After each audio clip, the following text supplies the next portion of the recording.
The champagne flute trembles slightly in my fingers as I watch my brother Thaddeus take his bow on the community theater stage below. The applause thunders through the renovated warehouse space, and I can see my parents in the front row, Dad practically levitating from his seat, Mom with tears streaming down her cheeks like she's witnessing the second coming. From my position in the mezzanine box, purchased for tonight's performance, I have the perfect view of their rapture and their complete oblivion to the fact that their other child made this moment possible.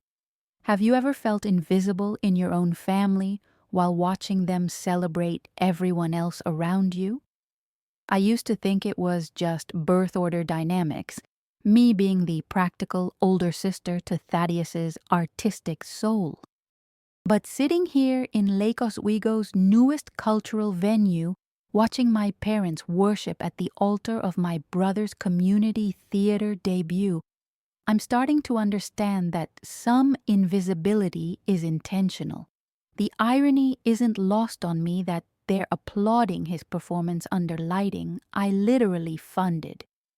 3 months ago, when the Lake Oswego Community Arts Center launched their capital campaign for new stage equipment, I quietly wrote a check for $47,000. The LED lighting system they're using tonight, the one casting those perfect amber halos around Thaddeus as he delivers his final monologue, exists because of a biotech licensing deal I closed with Pfizer last quarter. But my parents don't know that. They don't know much about what I do at all. Reese, darling, isn't he magnificent? Mom's voice carries up from below as the curtain falls. She's turned in her seat, scanning the crowd for validation, her face glowing with maternal pride. Dad is already on his feet, pushing through the aisle toward backstage, his professor instincts taking over as he prepares to hold court about Thaddeus's raw emotional intelligence and intuitive understanding of character development. These are the moments when their PhDs in English literature and theater history serve them best, when they can intellectualize their favoritism and make it sound like academic appreciation rather than plain old-fashioned preference. I take another sip of champagne and let the bubbles sting my throat. The wine is Perrier Jouet, the same vintage I served at the industry celebration when our Alzheimer's drug candidate received FDA breakthrough therapy designation 6 months ago. Mom and Dad missed that event because Thaddeus had a rehearsal for a one-act festival in Portland. "You understand, sweetheart," Mom had said over the phone, her voice already distant. "These opportunities don't come often for artists. Your work will always be there." The breakthrough designation represented 3 years of my life negotiating with research institutions, coordinating clinical trials, and building partnerships that could bring treatments to patients who currently have no options. But apparently, a Thursday night rehearsal for an audience of 30 people took precedence. The house lights come up, revealing the full scope of tonight's audience. Maybe 200 people, mostly other families of cast members and local theater enthusiasts. It's a respectable turnout for Lake Oswego, where cultural events compete with wine tastings and hiking groups for attention. I watch my parents navigate through the crowd, stopping every few steps so someone can tell them how talented their son is, how he has such presence and really understands the material. They beam and nod, accepting congratulations like they personally coached him through every line reading. What strikes me isn't their pride. Any parent would be proud. It's the complete absence of curiosity about my own accomplishments, the total lack of interest in understanding what I actually do beyond something with medical companies.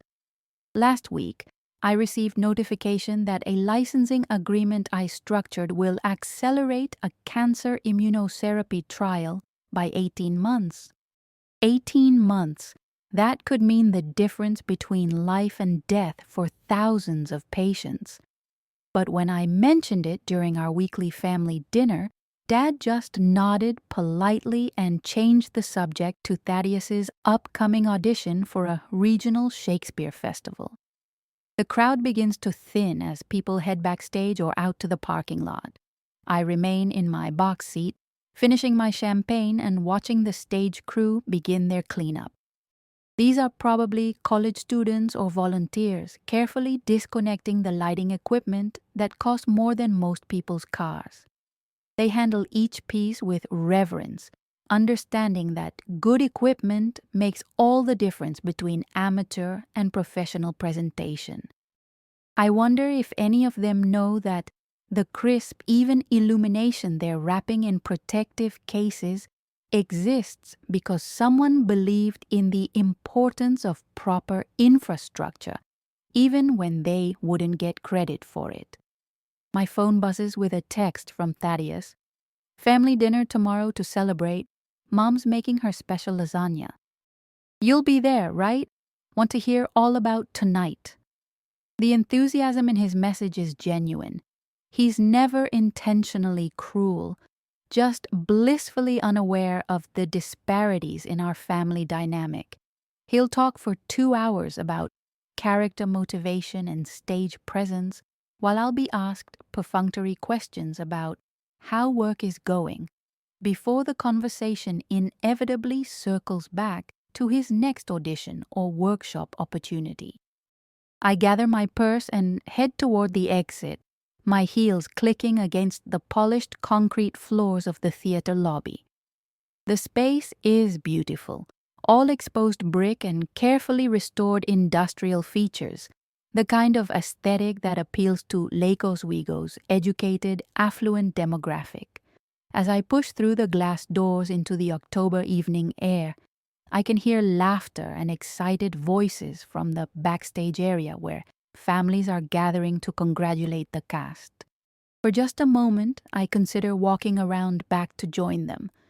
I could smile and add my voice to the chorus of praise, play the supportive sister role I've perfected over 30 years.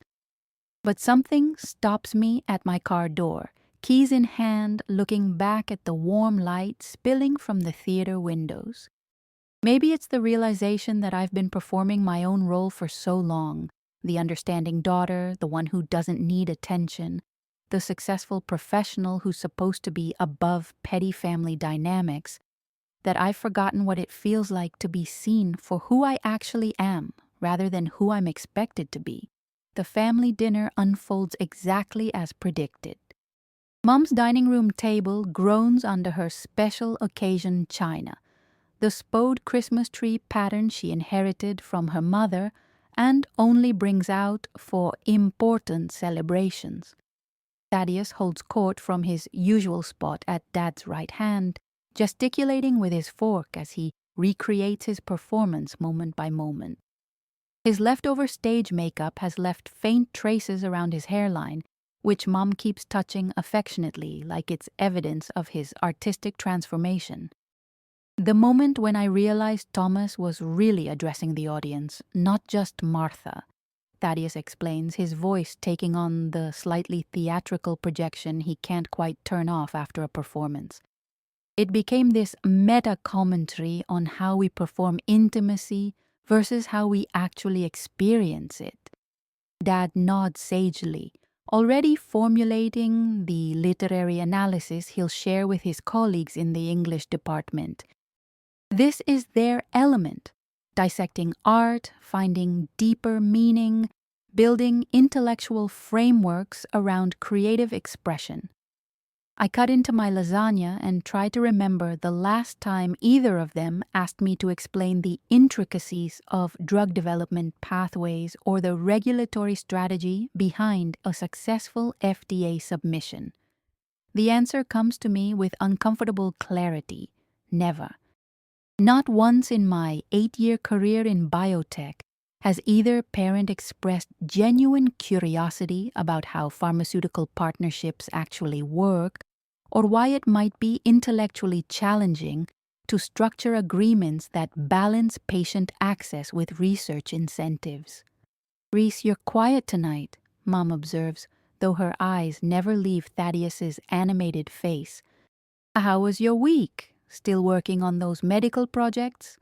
The question is delivered with the same polite interest she might show a dinner guest discussing their hobby collection. There's no follow-up curiosity, no request for details, no acknowledgement that medical projects might encompass the kind of work that actually changes lives. "I finalized a licensing deal that should accelerate a Parkinson's treatment timeline by 2 years, I offer, knowing even as I speak that I'm testing them.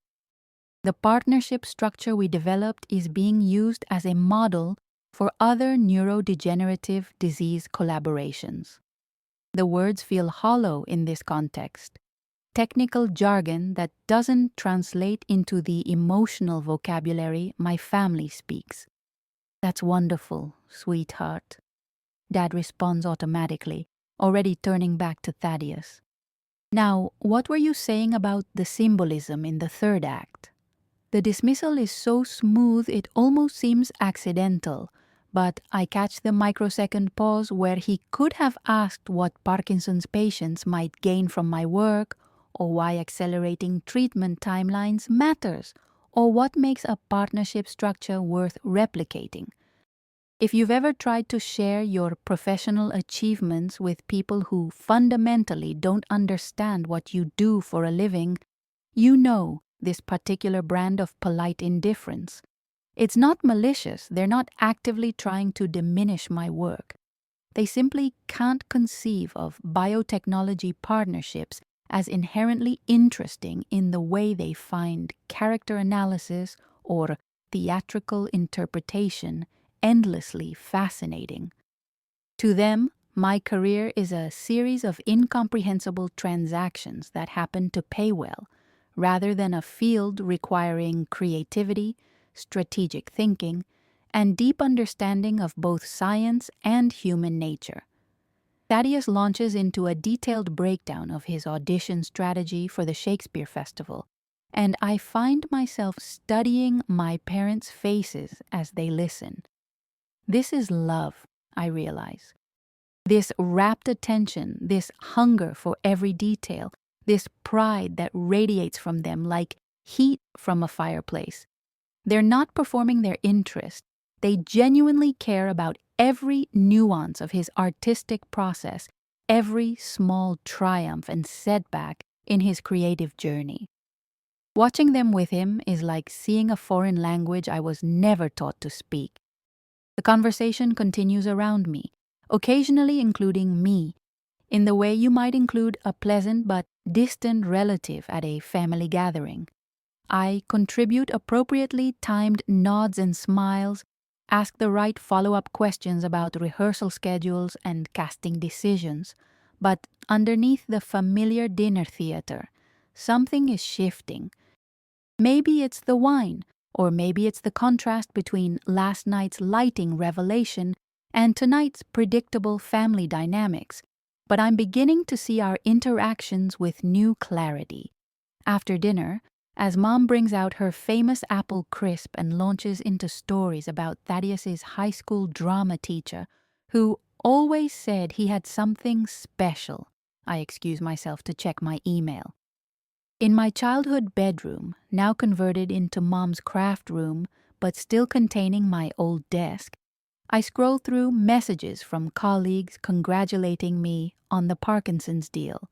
Dr. Sarah Chen from Stanford calls it paradigm-shifting partnership architecture. The head of business development at Johnson & Johnson wants to schedule a call to discuss applying our model to their oncology pipeline. These people understand the complexity of what I do, the years of relationship building and regulatory knowledge required to structure agreements that actually get treatments to patients faster. They see the intellectual rigor, the creative problem solving, the high-stakes negotiation skills that my work demands. But their validation feels distant compared to the warm bubble of approval that constantly surrounds Thaddeus downstairs, where my parents are probably still discussing the profound implications of his stage presence.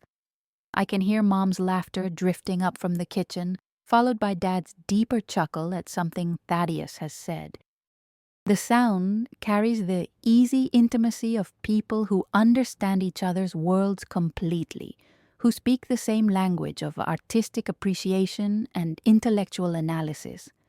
And for the first time, I allow myself to acknowledge how much it hurts to live adjacent to that intimacy without ever quite being included in it. The call comes on a Tuesday morning while I'm reviewing partnership agreements in my corner office overlooking the Willamette River.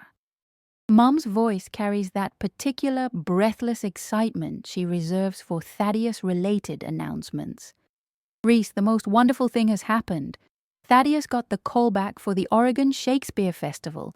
They want him for their summer season in Ashland. Can you believe it?" I can believe it, actually. Thaddeus is genuinely talented, and the Oregon Shakespeare Festival is exactly the kind of regional opportunity that could launch a serious theater career. What I'm having trouble believing is that she called me at 9:47 a.m. on a workday, during what she knows are my busiest hours, to share news that could have waited until evening. But then again, good news about Thaddeus has never been subject to normal boundaries of timing or context. That's fantastic, Mom. I know how much this means to him. I minimized the licensing agreement I was reviewing, a complex deal that could bring a breakthrough diabetes treatment to market 18 months ahead of schedule, and give her my full attention. This is what good daughters do even when they're in the middle of negotiations that could affect millions of patients. "There's just one tiny complication," she continues, and I can hear the careful orchestration in her voice. "The stipend they're offering is quite modest, you know how these regional theaters operate, and he'll need to find housing in Ashland for 4 months. We were wondering—" The pause stretches long enough for me to understand exactly what's coming. "Your father and I are already stretched with the mortgage refinancing and my sabbatical year. We were hoping you might be able to help with his living expenses, just temporarily, of course." The numbers arrange themselves in my head automatically. 4 months in Ashland during festival season, rent, utilities, food, transportation. We're talking about $12,000 to $15,000 minimum. Not an insignificant amount, but not beyond my means either. What stops me isn't the money itself, but the casual assumption that my financial support should be available on demand, without discussion of terms or acknowledgement of sacrifice. "How much are we talking about specifically?" I ask, pulling up my personal budget spreadsheet. This year alone, I've already contributed $8,000 to what my parents call family investments. Thaddeus's headshots, acting classes, the laptop he needed for his screenwriting course. None of these contributions have ever been acknowledged as loans or gifts, just absorbed into the family's general expectation that my success should benefit everyone. Well, we found a lovely studio apartment for $1,800 a month, and with food and utilities probably $3,000 monthly should cover everything comfortably. Mom's voice has taken on the reasonable, practical tone she uses when discussing Thaddeus's needs, as if these expenses are as natural and necessary as grocery bills. It would mean so much to him, Reese. This could really be his breakthrough opportunity. I stare out at the Portland skyline, watching the morning light reflect off the glass towers downtown. In one of those buildings, pharmaceutical executives are making decisions about drug development priorities based on partnership structures I've designed. The diabetes licensing deal I was reviewing before Mom's call could generate revenue streams that fund research for decades. But those accomplishments feel abstract and distant compared to the immediate, tangible need to support my brother's artistic dreams. "I'll transfer the money for the first month this week," I hear myself saying. "We can figure out the rest as we go." The words come out automatically, the well-practiced response of someone who's learned that family harmony depends on financial compliance. But even as I agree, I'm doing the math on my own recent achievements that have gone completely unrecognized. Last month, I closed a deal with the European Medicines Agency that will streamline approval processes for 3 different treatment protocols. The negotiation required 6 months of relationship building, regulatory research, and creative problem solving that resulted in a framework other companies are now trying to replicate. The day I signed that agreement, I texted my parents a brief update. Dad responded with, "Great job, honey," and Mom sent a thumbs up emoji. Total family discussion time, 0 minutes. But Thaddeus's callback merits a mid-morning phone interruption and a request for $15,000 in support. The disparity isn't just about money. It's about the assumption that my professional life exists primarily to enable everyone else's dreams while requiring no emotional investment or intellectual curiosity in return. After I hang up, I sit in my office for a long moment looking at the licensing agreement still open on my computer screen. The document represents months of work that could literally save lives, but it's treated as background noise compared to my brother's regional theater opportunity. And the most unsettling part is how normal this feels, how completely I've accepted the role of financial facilitator for dreams that aren't my own. Maybe you've been there too, the moment when you realize you've become the family ATM while simultaneously being treated as intellectually invisible. It's not that they don't love me, I understand that. But they love a version of me that exists primarily to support their real priorities, not the person who's built a career around accelerating treatments for diseases that devastate families just like ours. The Forbes article comes out on a Thursday morning in November, 3 weeks after I transferred the second month's rent to Thaddeus's Ashland account. I'm sitting in my favorite coffee shop in the Pearl District, reviewing quarterly partnership metrics when my phone starts buzzing with congratulations from colleagues across the industry. The headline reads, "30 under 30 in healthcare, the deal makers revolutionizing patient access." And there's my photo, third from the left, with a caption that makes my chest warm with unexpected pride. Reese Fairfax, 30, has structured over $200 million in pharmaceutical partnerships that have accelerated treatments for neurodegenerative diseases, rare cancers, and autoimmune disorders. Her innovative staged milestone licensing model has been adopted by major pharmaceutical companies and is credited with reducing development timelines by an average of 14 months across multiple therapeutic areas.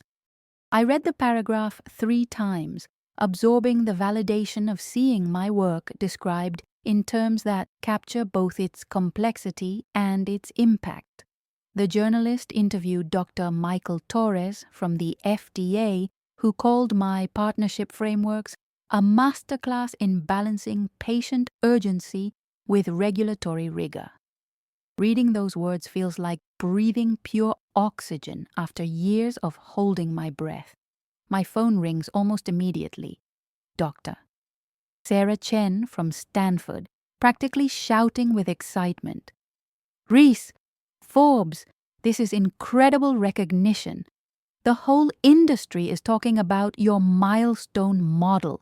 You're going to get calls from every major pharmaceutical company by lunch." She's right, of course.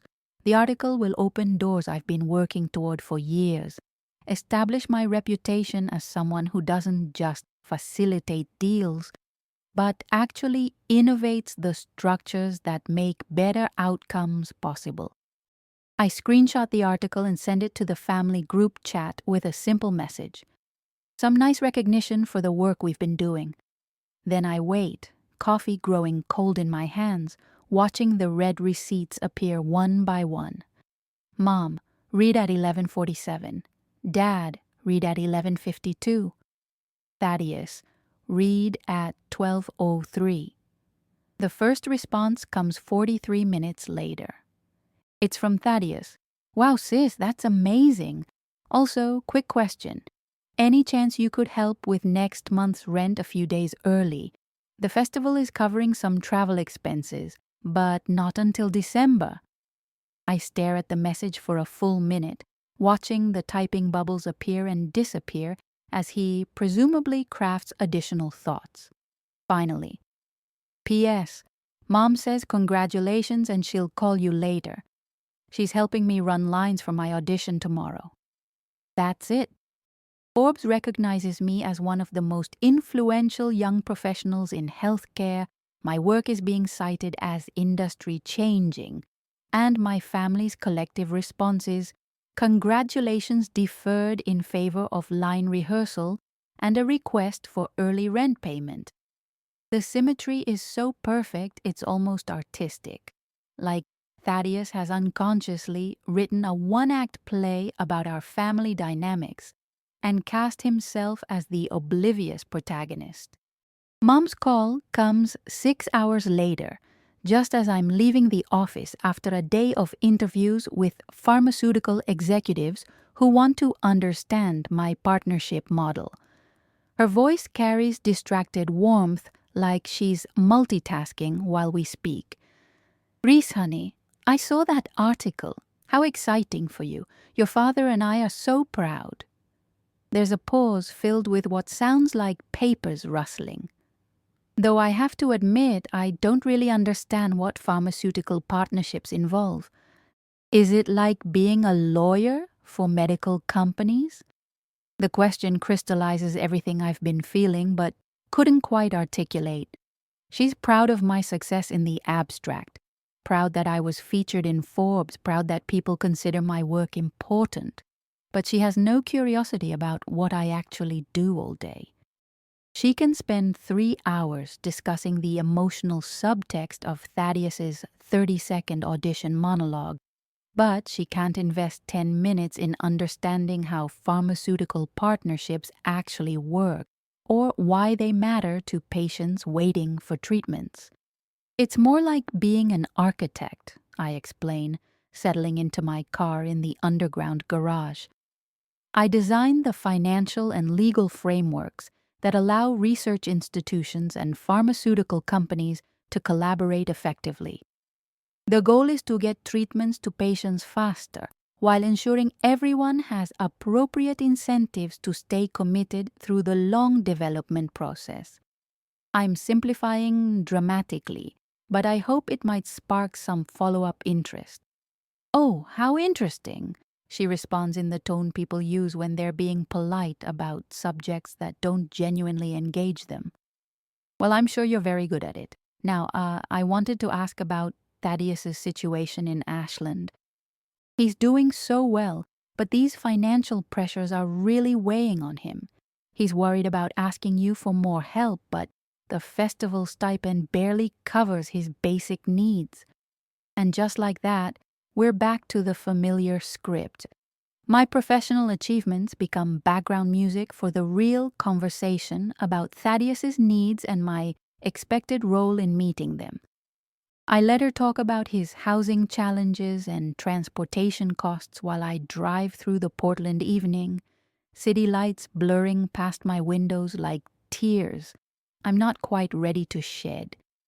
The moment that breaks something inside me comes later that night, when I'm reviewing the LinkedIn notifications from the Forbes article. Hundreds of congratulations from colleagues, former classmates, industry leaders I've never met, but who recognize the significance of the work. And then I scroll back to the family group chat and see that Thaddeus has posted a video of himself rehearsing his audition piece, with both parents offering detailed feedback about his delivery and emotional choices.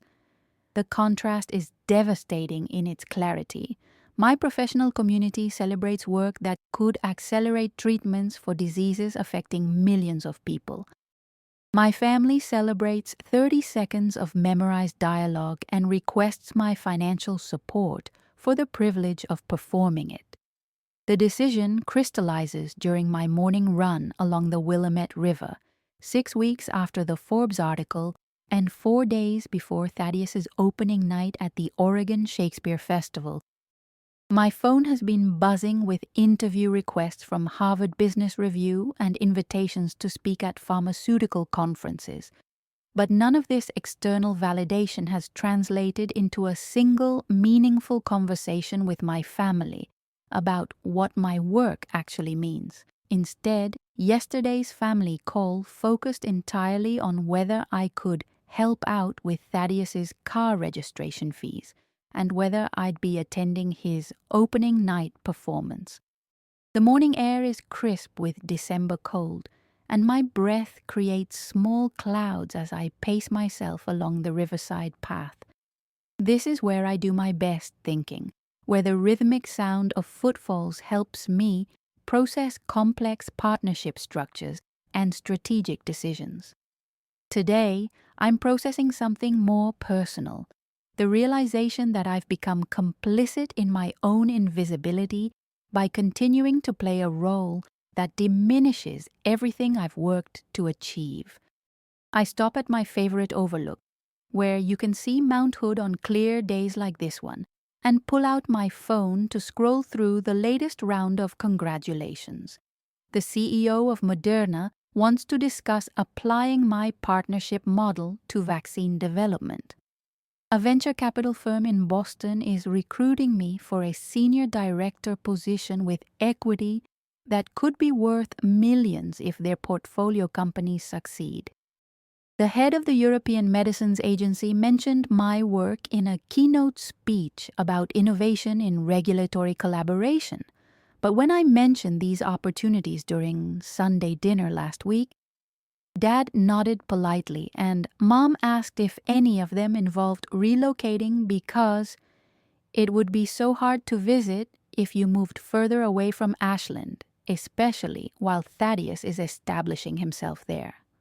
The conversation then shifted to whether I could help Thaddeus get better health insurance since the festival's coverage was basically catastrophic only.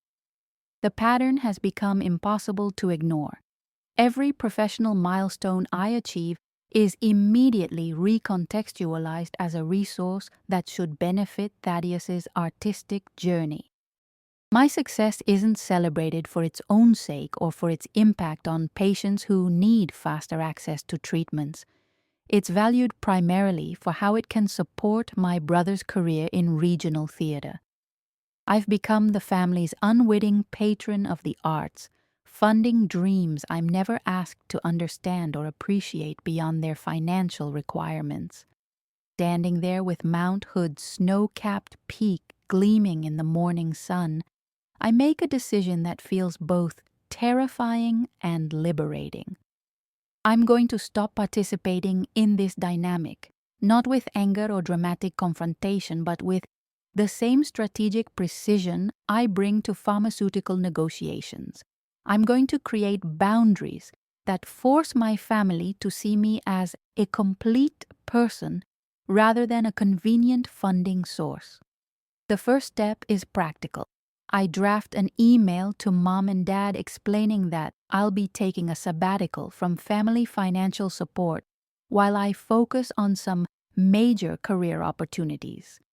I don't mention Thaddeus specifically, but I'm clear that I won't be available for emergency rent payments or travel expenses for the foreseeable future.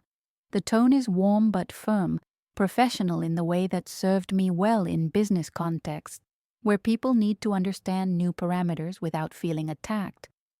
The second step is personal. I'm going to attend Thaddeus's opening night, but I'm going to do it on my own terms. Instead of sitting in the family section and playing the supportive sister role while they discuss his performance for hours afterward, I'm reserving my own seat and planning to leave immediately after curtain call. I want to support his work without subjecting myself to another evening of being treated as a peripheral character in the ongoing drama of his artistic development. The third step is strategic. I'm going to start sharing my professional experiences with people who actually understand their significance. Instead of trying to translate my work into terms my family might appreciate, I'm going to invest my emotional energy in relationships with colleagues who recognize both the intellectual complexity and the human impact of what I do. I'm going to stop expecting my family to provide validation they're fundamentally incapable of offering, and start building a professional community that can. Walking back along the river path, I feel something I haven't experienced in years. Excitement about my own life rather than anxiety about managing everyone else's expectations. The sun is rising over the Portland skyline, casting long shadows across the water, and for the first time in months, I'm not thinking about how to explain my latest achievement in terms my family might find interesting. I'm thinking about which pharmaceutical conference invitation to accept first and whether the Boston venture capital opportunity might be worth serious consideration. The relief is immediate and profound, like finally exhaling after holding my breath for 30 years. The phone calls start 3 days after I send the email about my financial sabbatical. Mom first, her voice tight with confusion and barely concealed panic. Reese, honey, I got your message about needing to focus on work opportunities. Of course we support your career, but Thaddeus is in a real bind. The festival extended his contract through February, which is wonderful news, but he needs help with the deposit for his winter housing. Surely you can make an exception just this once? I'm sitting in my office, looking out at the gray December sky over Portland, holding firm to the boundaries I've established. I understand it's challenging, Mom, but I meant what I said about taking a break from family financial support. This is a really important time for my career. The words feel foreign in my mouth, prioritizing my professional needs over Thaddeus's immediate wants. But they also feel necessary, like setting a broken bone that's been healing incorrectly for years. But what is he supposed to do? The question carries decades of assumption that Thaddeus's problems automatically become my problems to solve. Your father and I simply don't have the resources, and this could be his big break. You know how much this means to him. What strikes me isn't her distress about Thaddeus's situation. Any parent would be concerned. It's the complete absence of curiosity about what these career opportunities might involve for me, or why I might need to prioritize them after years of subsidizing everyone else's dreams. She's asking what Thaddeus is supposed to do without ever asking what I'm trying to accomplish or why it might matter. Dad's approach is more academic, naturally. He calls that evening with a carefully constructed argument about family investment and mutual support systems. We've always been there for each other, Reese. When you needed help with graduate school expenses, we found a way. When Thaddeus needed support for his artistic development, you stepped up. That's what families do. His professorial tone makes the guilt feel intellectual rather than emotional, but it's equally manipulative. I'm not abandoning anyone, I explain, keeping my voice level.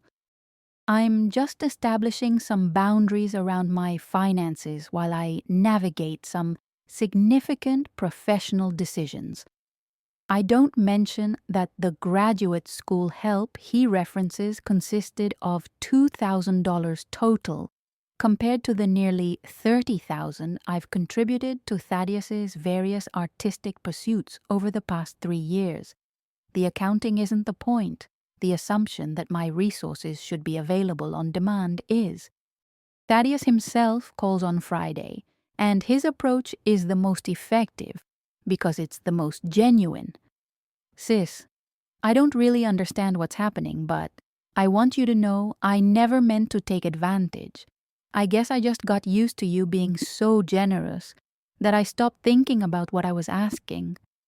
His voice carries real confusion and hurt, and for a moment I almost cave. Almost. I'm not angry with you, Thaddeus. I just need some space to focus on my own goals without feeling responsible for everyone else's financial challenges. It's the most honest conversation we've had in years, perhaps ever. I love you, and I want your career to succeed, but I can't keep being the solution to every money problem that comes up.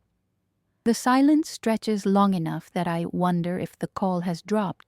Finally, I guess I never really thought about it from your perspective. I mean, I knew you were successful, but I didn't realize. Are you okay? Like, financially and everything? The question is so fundamentally backwards. He's asking if I'm financially stable while requesting money from me that I almost laugh. But there's genuine concern in his voice, and I realize this might be the first time he's ever considered my financial well-being as separate from my ability to support his needs. Opening night arrives with a text from Mom. Thaddeus is heartbroken that you won't be sitting with us tonight. This was supposed to be a family celebration. I read the message while getting dressed in my bedroom, applying lipstick that costs more than most people spend on dinner. The guilt is real and sharp, but so is the relief of not having to perform enthusiastic interest for 3 hours while they dissect every nuance of his performance. I arrive at the Elizabethan Theatre in Ashland 20 minutes before curtain, finding my aisle seat 3 rows behind where I can see my parents holding court with other theatre families. They look distinguished and proud, exactly as they should on their son's opening night.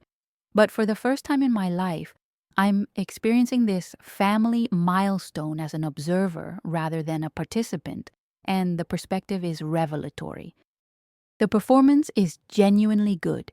Thaddeus has real talent and presence on stage, but watching him perform under lights that I know I indirectly funded, in a theater season I've helped make financially possible, I finally understand the full scope of what I've been enabling. I've been invisibly supporting the infrastructure of his success while being treated as peripheral to its celebration. During intermission, I slip out to the lobby and don't return for the second act. 6 months later, I'm standing in the gleaming lobby of the Boston Seaport Hotel, wearing a charcoal suit that cost more than Thaddeus's monthly rent in Ashland, about to deliver the keynote address at the International Pharmaceutical Partnership Summit. The conference program lists me as Reese Fairfax, Senior Director of Strategic Alliances, Meridian Venture Partners, revolutionizing patient access through innovative partnership architecture. The 400 industry leaders have gathered to hear me speak about the licensing frameworks that are becoming the new standard for accelerating drug development timelines. The morning light streams through floor-to-ceiling windows overlooking Boston Harbor, and I can see sailboats dotting the water like white butterflies against the blue. This view, this moment, this recognition, it all feels surreal compared to those family dinners where my professional achievements were background noise to discussions about Thaddeus's latest audition feedback. But it also feels earned in a way that transcends any single accomplishment or award. My phone buzzes with a text from Dr. Sarah Chen at Stanford. Watching the live stream from California, you're absolutely crushing this keynote. The audience is hanging on every word. The Pharmaceutical Partnership Summit is being broadcast globally, with simultaneous translation into 12 languages. Research institutions and biotech companies across 6 continents are implementing variations of the licensing models I've developed. It's the kind of professional recognition that changes career trajectories and opens doors I couldn't have imagined just a year ago. The irony isn't lost on me that my family still doesn't really understand what any of this means. Last week's call with Mom focused primarily on whether I'd be able to visit Portland for Thaddeus's upcoming regional tour. "We haven't seen you since Christmas, sweetheart. I know you're busy with your medical projects, but family is important too." The phrase medical projects has become her standard way of referencing work that's being discussed at international conferences and cited in regulatory policy papers. But something fundamental has shifted in how I respond to their lack of curiosity. Where I used to feel hurt and frustrated by their inability to engage with my professional world, I now feel something closer to acceptance. They love me within the limited framework of their understanding, and I've learned to find validation and intellectual connection elsewhere. It's not their fault that pharmaceutical partnerships don't spark the same passion in them that theatrical interpretation does. It's just a fact I've learned to work around rather than constantly hoping to change. The decision to take the Boston position was partly about career advancement. The equity package alone could be worth millions if our portfolio companies succeed, but mostly about surrounding myself with people who understand both the complexity and the importance of what I do all day. My colleagues here are brilliant, curious, and deeply committed to work that can genuinely improve people's lives. They ask detailed questions about regulatory strategy and celebrate successful deals with the same enthusiasm my family reserves for artistic achievements. Thaddeus and I have found a new equilibrium that feels more honest than our previous dynamic. He's learned to manage his finances more carefully, taken on teaching workshops to supplement his performance income, and stopped treating my success as a resource for his artistic development. Our conversations now include genuine questions about my work and his thoughtful observations about the business side of theater. Last month, he asked me to explain how pharmaceutical licensing works because he was curious about the intellectual property aspects, and we spent an hour discussing parallels between creative collaboration and research partnerships. My relationship with my parents has stabilized around clearer boundaries and lower expectations. They're proud of my success in the abstract, and I'm supportive of Thaddeus's artistic journey without feeling financially responsible for it. We've learned to love each other within our limitations rather than constantly pushing against them. It's not the deep intellectual connection I once hoped for, but it's sustainable and genuine in its own way. Standing here in Boston, about to address some of the most influential people in global healthcare, I realize I've finally stopped performing for an audience that wasn't really watching. The family that matters most now is the one I've chosen. Colleagues who challenge me, mentors who recognize my potential, and friendships built around mutual respect and shared intellectual curiosity. What gift will you finally give yourself when you stop waiting for approval from people who fundamentally can't see your value? Sometimes the most loving thing you can do is build a life so meaningful that their absence from it becomes irrelevant rather than devastating.